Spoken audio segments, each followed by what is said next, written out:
السلام عليكم ورحمة الله تعالى وبركاته. مرحبا بكم معايا من جديد في قناتي قناة زينب أم ضياء. اليوم ان شاء الله غادي نحضر معكم واحد المسمن كيتعمر بالشامبينيون، كيجي رائع جدا. فبقوا معايا باش تعرفوا على الطريقة والمقادير ونصائح للمبتدئات. بالنسبه للعجين ان شاء الله عندي هنايا زلافه ونص ديال الفرص رطب كيف كتشوفوا معايا، وزلافه ونص ديال سبيسيال اي الفينو، قبيصه ديال الملح. هادو هما المقادير اللي درت داكشي انا قليل، ما درتش عجينه كثيره صافي. والما ان شاء الله اللي غادي يجمع لي هذا العجين هذا. نتلاقاو من بعد ما نعجنو.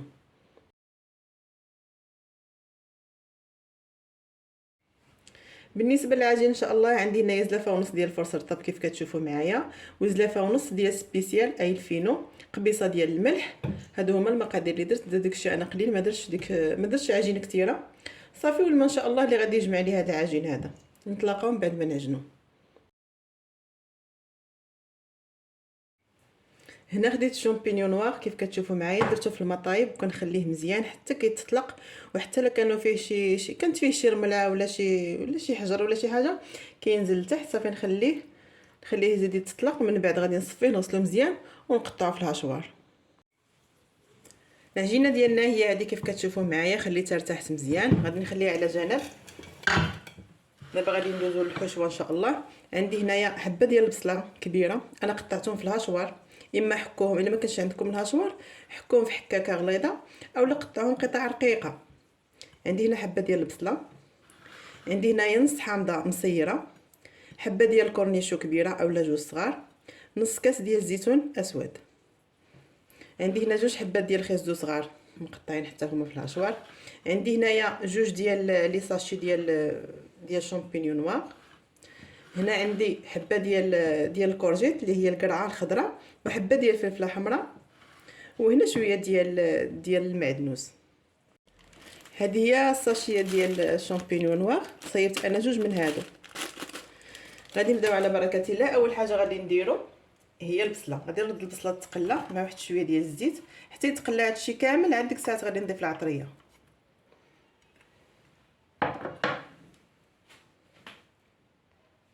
بالنسبه للملحه ردوا لها البال، حيت الكورنيشو مالح، الليمون مصير مالح، الزيتون الكحل مالح، وغادي ندير حتى صلصه ديال الصويا، يعني هادو مالحين حتى الاخير. طيب الحشوه ديك الساعه تذوقوا، الا كانت ناقصه الملحه زيدوها.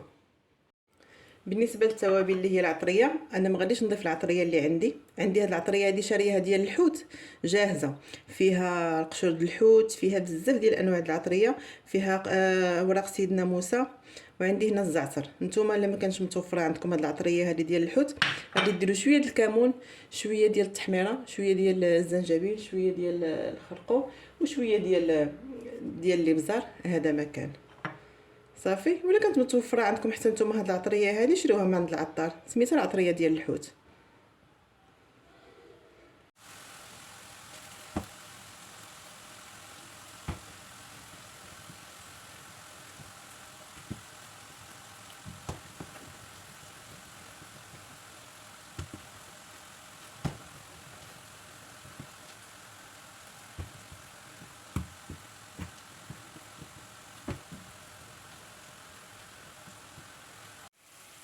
من بعد ما تشحرات البصله خليو البصله حتى تشحر مزيان تنزل ديك الساعه عاد ضيفوا باقي المكونات.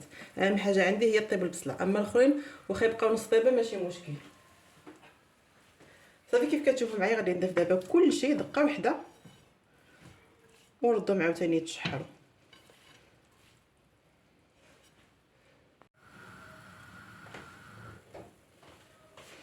دابا غادي نضيف الصلصه ديال الصويا.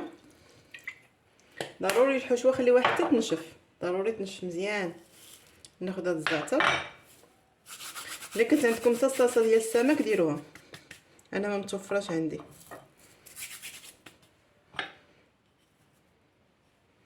وردهم فوق البوطه. صافي الحشوه ديالنا هي هذه كيف كتشوفوا هي واجده. غادي نزيدها جوج معالق ديال لاصوص ديال الطماطم فقط، ما غاديش نزيدها كتير. الا ما توفرش عندكم هاد لاصوص ديروا كيتشوب، جوج معالق ديال الكيتشوب ماشي بزاف. الملحه انا دقسه ما غاديش نزيد لها الملحه حيت صافي بركه عليها. يا داك الزيتون راه طلق فيها الملحه ديالو هو والحامض والكورنيشون. صافي الحشوه ديالنا هي هذه وجدت، غادي نخليها تبرد ونتلاقاو ان شاء الله. عندي هنايا سبيسيال والخماره، خماره حمراء ضروري انا كنديرهم، كنورق بهم.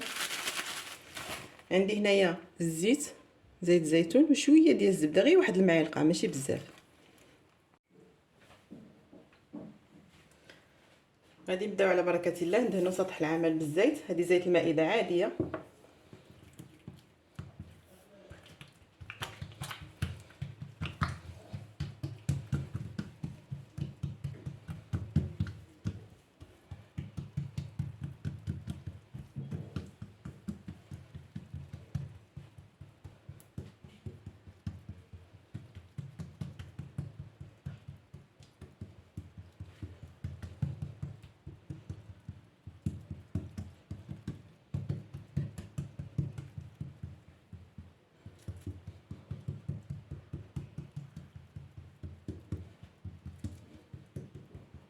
حاولوا انكم ديروها بحال المربع.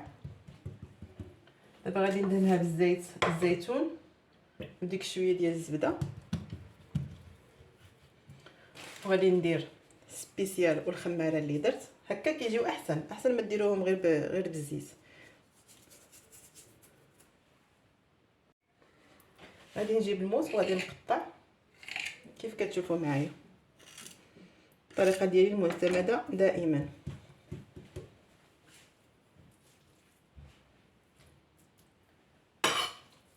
الحشوه ضروري تكون ناشفه.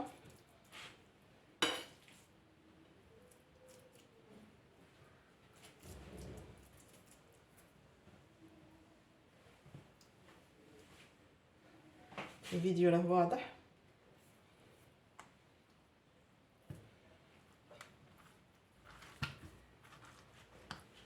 هنا حاولوا تقادوها عاوتاني.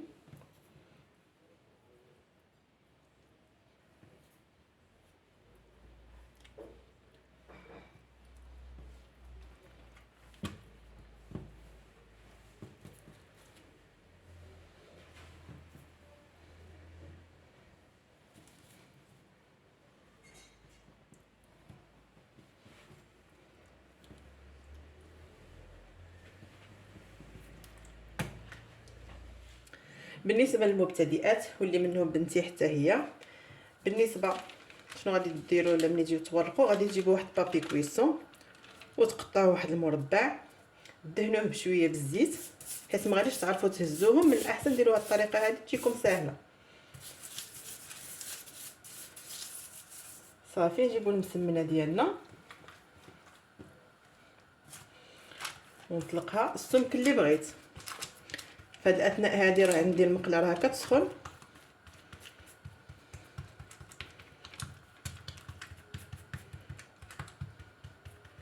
صافي بحال هكا وغادي نهز.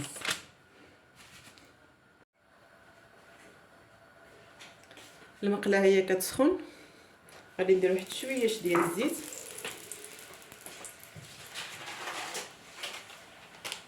ونجيب المسمنه ونطلقها بحال هكا. كتجي طريقه سهله بزاف. صافي قادوها وبالصحه والراحه. الاضاءه شويه قليله.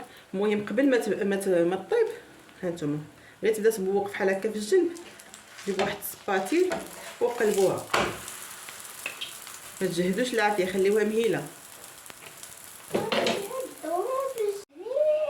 دابا الاضاءه راه شويه مزيان.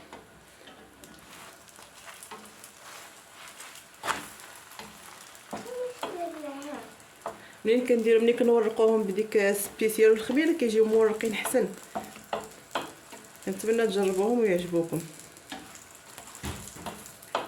بالنسبه للناس اللي ما كياكلوش الملحه بزاف، منين طحنوا ديك الحامض والكورنيش والزيتون من الاحسن غسلوهم وعصروهم مزيان، وديك الساعه عاد ديروهم في الحشوه باش ما يجيوكمش مالحين.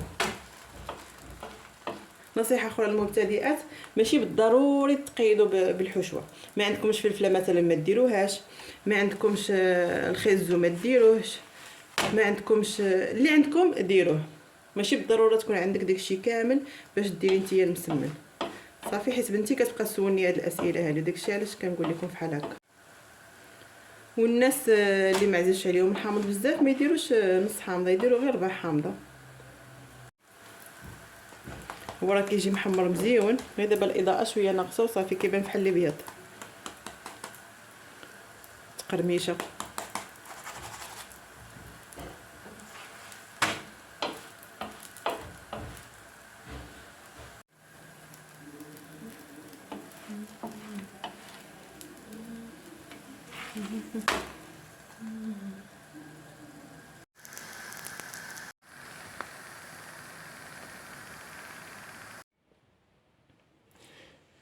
وفي الاخير مشاهدينا الكرام كيف كتشوفوا كيكون هذا هو الشكل النهائي ديال المسمن، راه كيجي بنين بزاف بزاف، غير جربوه وغادي يعجبكم. وتبعوا الطريقه اللي عطيتكم، ورقوا بالفينو والخماره، ورقوا بزيت بلديه، وخليو الحشوه حتى تنشف.